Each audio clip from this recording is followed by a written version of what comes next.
Okay, balik na naman tayo yung mga do. Balik na naman tayo sa pagkakakitaan moments, no? Dito sa US, maraming pwede pagkakitaan. Kung may trabaho ka, kikita ka. Pero hindi sapat ang trabaho lang. Kailangan may sideline ka. Anyway, kung napanood yun na yung saging ko kahapon, ito naman yung isang sa pinagkakakitaan ko. Yung aloe vera natin, no? Papakita ko sa inyo.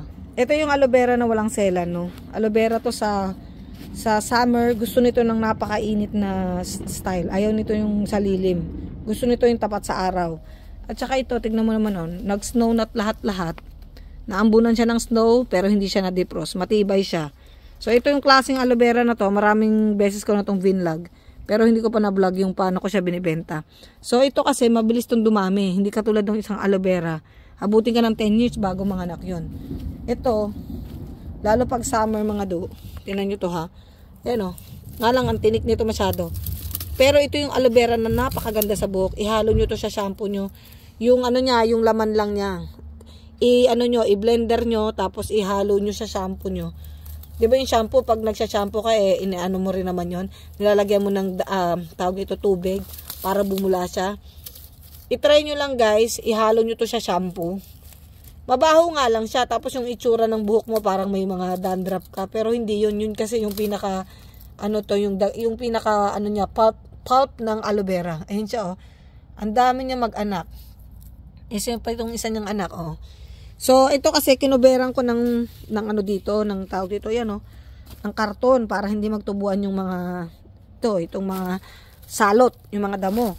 Pero, kung hindi nyo kukuberan itong mga do, at tulad dito, hindi ko nakita, yun, ah. Ayun, oh, may anak na naman siya dong bago, ayun. May anak, nanganganak talaga siya ng mas marami. At the same time, ang ganda nito sa, sa buhok. Ngayon, pakita ko sa inyo yung mga iniwahiwalay ko ng mga babies niya. Papakita ko sa inyo guys yung mga hiniwahiwalay ko ng mga babies nito. Kasi dito sa USI, ang isang aloe vera, depende kung kailan mo siya bibilin. Pag winter mo siya bibilin, mga $8 yung isang pot niya. Pero pag summer, 5 piso, $5. Papakita ko sa inyo yung titinda natin. Ito na siya. Oh, sali mo sa paso, ayan na siya, oh. O, diba? Panalo. Ayan na siya. So, ito, siyempre, ang ganda ng paso niyan. Pag mas maganda yung paso, mas mahal ang benta. Pero dahil sa naglalaro lang ako at sideline ko lang yan. Ayan, depende kung how much you wanna sell it. Pinakita ko rin sa inyo, diba? Yung saging natin, yung ibibenta nating saging. Ayun na sila, oh. At saka, ito, yung mga daffodils, ayan na siya, oh. So, sideline na yung mga do. Yung mga seedlings natin na yon, kung tutuusin, kung bibili ka ng halaman, no, medyo mahal yung isang halaman. Pero kung sisimulan mo siya sa mga bulbs o kaya dun sa mga dati mo ng halaman, tapos ipapaso-paso mo siya. Kahit pa paano, may halaman ka na, at the same time, yung tubo mo, doble. Yun ang masasabi ko. Balik tayo dito. So, meron ka ng pang shampoo mo everyday.